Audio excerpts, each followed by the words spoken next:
কবরের পাড়ে গিয়ে আপনার দাদার সাথে কথা বলবেন, দাদা কেমন আছো? দেখবেন কোনো আওয়াজ নাই। চাচা কেমন আছেন? আওয়াজ নাই। বড় আব্বা কেমন আছেন? আওয়াজ নাই। কিরে, আপনার বড় আব্বা আপনার বাবার যখন ছিল হাঁটলে এলাকা কাঁপতো,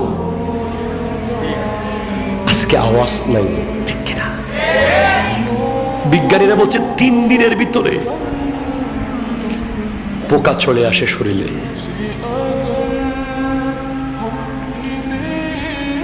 হাদিস বলছে 99টা সাপ আসবে কবরে।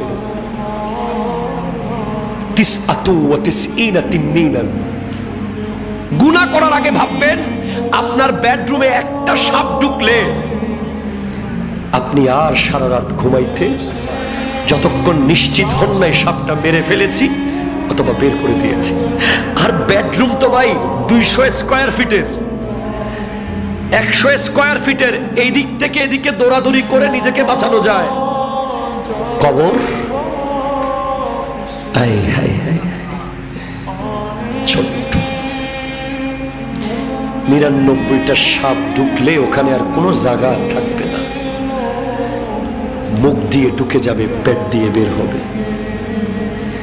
পেট দিয়ে ঢুকে যাবে, নাক দিয়ে বের হবে। এমন বহু দৃশ্য পৃথিবী দেখেছে।